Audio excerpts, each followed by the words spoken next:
कैसे पूर्व जन्मों के कर्म इस जन्म पर असर डालते हैं। आज मैं आप सभी के साथ शांति देवी की स्टोरी शेयर करने जा रही हूँ। लेकिन शांति देवी बहुत साल पहले इस दुनिया से जा चुकी हैं। ये स्टोरी मुझे उनके पोते द्वारा बताई गई है। सचिन जी बताते हैं कि जब वो बच्चे थे तभी वो अपनी दादी के मुंह से ये कहानी सुना करते थे जो उन्हीं के दादी के जीवन की थी। आज ये स्टोरी वो हम सबके साथ शेयर कर रहे हैं। सचिन जी बताते हैं कि बहुत वर्ष पहले, शायद 1935 या 40 में, बहुत साल पहले पाकिस्तान में एक भूकंप आया था और उस समय उनकी दादी जी वहीं रहती थी।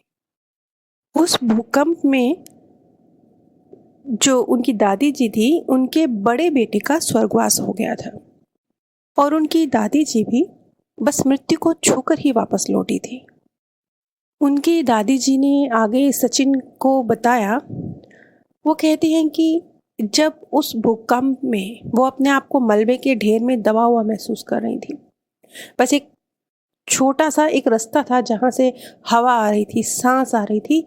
अदरवाइज वो एक छोटी सी जगह में कैद जैसी थी, मलबे के अंदर दबी हुई थी। तो उसी अवस्था में वो बेहोशी की अवस्था में थी। वो कहती है कि मैं नहीं जानती मेरी मृत्यु हो गई थी या मैं बेहोश हुई थी, मुझे कुछ नहीं पता। लेकिन उस समय मुझे ऐसे लगा जैसे वो जो एक छोटा सा रास्ता मैं महसूस कर रही हूँ, शायद वहाँ से हवा आ रही है। उसी रास्ते से मैंने एक तेज रोशनी को भी महसूस किया जो बिल्कुल स्पष्ट थी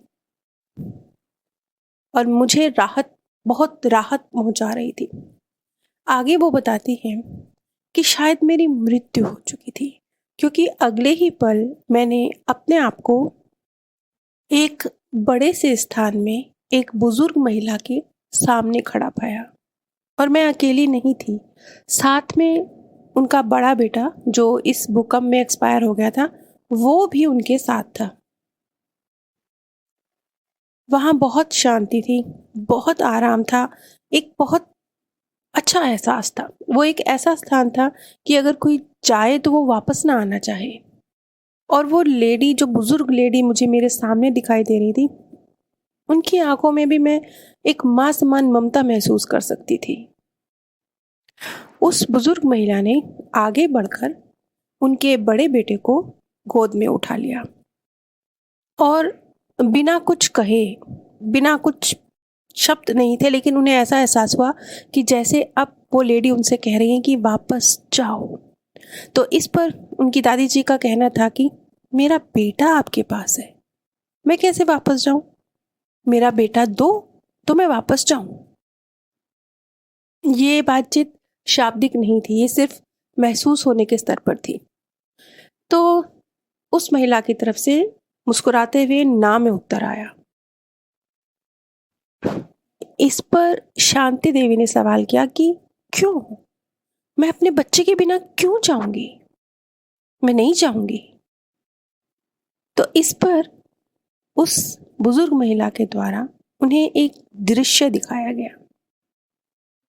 उस दृश्य में वो देख रही हैं कि वो बहुत सारी अशर्फियां गिन रही हैं और बहुत मुस्कुरा रही हैं, क्योंकि वो जो अशर्फियां हैं वो उन्होंने जालसाजी से, चालाकी से किसी का धन हासिल किया है। और अगले ही दृश्य में वो देखती हैं कि बड़ी खुशी खुशी वो उस अशर्फियों को अपने ही घर में दबा रही हैं। ये एक बहुत छोटा दृश्य था जो उनके सामने था, लेकिन उन्हें इसका मीनिंग समझ नहीं आया। इस पर उस महिला का कहना था कि तुम्हें भविष्य सब बतला देगा, लेकिन अभी तो तुम्हें अकेले जाना होगा। तो जैसे फोर्सफुली, ना चाहते हुए भी, शांति देवी को वापस इस धरती पर लौटा दिया गया। ये जो भूकंप था, इसमें शांति देवी के जो बड़े बेटे थे वो एक्सपायर हो गए थे और शांति देवी जी बच गई थी। जो शांति देवी की जो बाद में जो संतानें पैदा हुई, बाद में उनके 4 संतानें पैदा हुई, वो सभी इस भूकंप के बाद पैदा हुई। आगे सचिन जी बताते हैं कि उनके एक ताऊ जी हैं जो बचपन से ही बहुत बीमार रहे।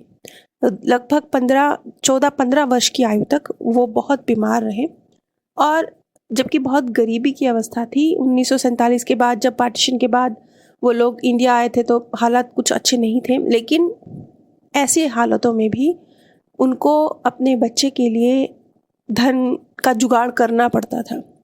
मतलब ऐसे समय में जबकि जीवन ही जीना मुश्किल हो रहा है, और ऊपर से आपके घर में कोई बीमार बच्चा है जिसे हर वक्त आपको धन और सेवा देनी पड़ती है।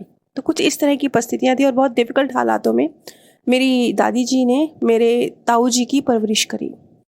और जब उनके ताऊ जी मुश्किल से 21-22 वर्ष के थे, अभी युवा ही हुए थे, मतलब 14-15 वर्ष की आयु तक तो वो बीमार ही रहे हैं। उनकी माताजी द्वारा सेवा उनकी होती रही, वो पढ़ते रहे, और लेकिन पीछे से उनकी सेवा, घर में एक व्यक्ति हर वक्त चाहिए होता था।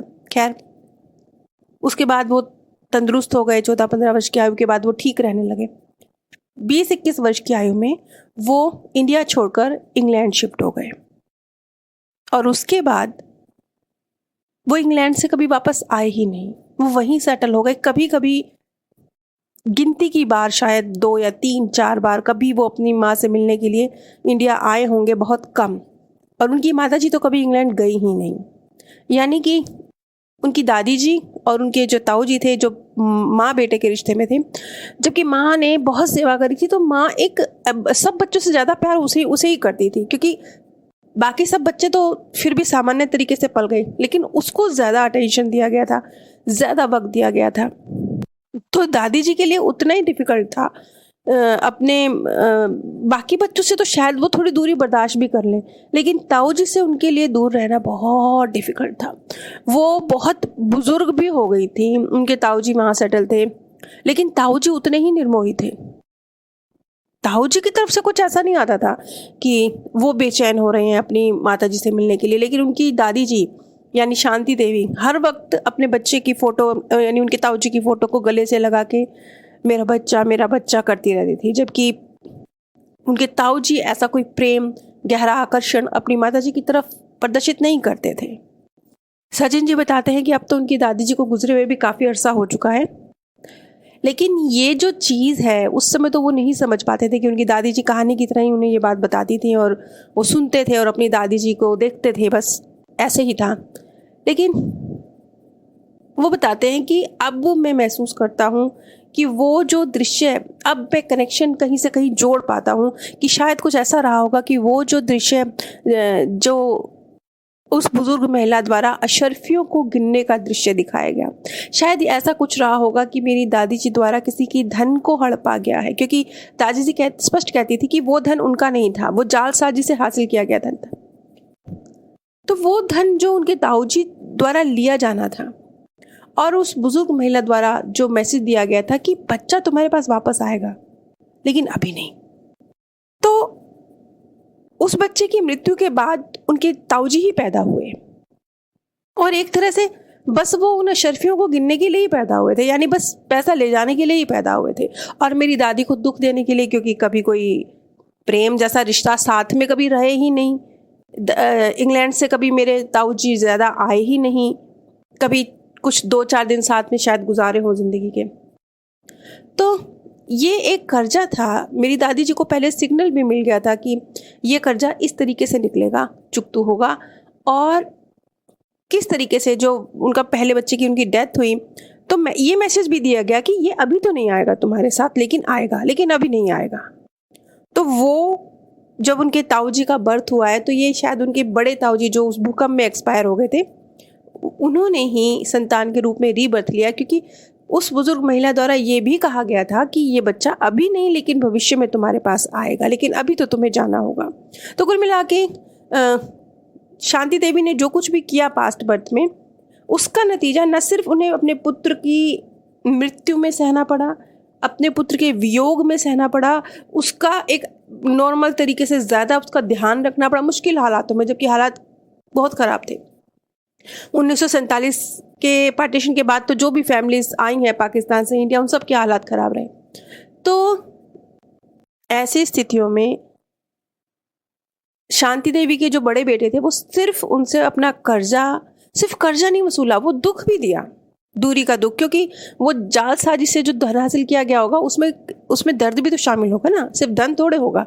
तो वो दर्द भी किसी न किसी रूप में शांति देवी अपनी आखिरी सांस तक अपने बेटे को याद करती रही। ये जो शांति देवी की स्टोरी है ये उनके पोते सचिन जी के द्वारा हमें बताई गई है। और वो बताते हैं कि बचपन से हम ये चीज़ सुनते आ रहे थे, लेकिन हमने कभी इसे इस तरीके से नहीं समझा था। हमारी दादी जी ने भी शायद नहीं समझा था। वो कुछ कुछ समझ पाती थी, पूरा शायद वो भी नहीं समझ पाती थी कि एक्चुअल में क्या था, लेकिन थोड़ा बहुत वो समझ पाती थी, वो अंदाज़ा लगा पाती थी। और हम तो अब समझ ही पा रहे हैं कि वो सब क्या मैसेज थे। आप सभी के पास भी अगर अपने जीवन से या अपने किसी के जीवन से जुड़ी हुई इस तरह की कुछ घटनाएं हैं तो वो आप हमारे साथ शेयर कर सकते हैं। आप सभी पर परमात्म सौंदर्य, प्रेम और आनंद सदैव बरसता रहे। आप सभी दिव्य परम धाम में स्थान प्राप्त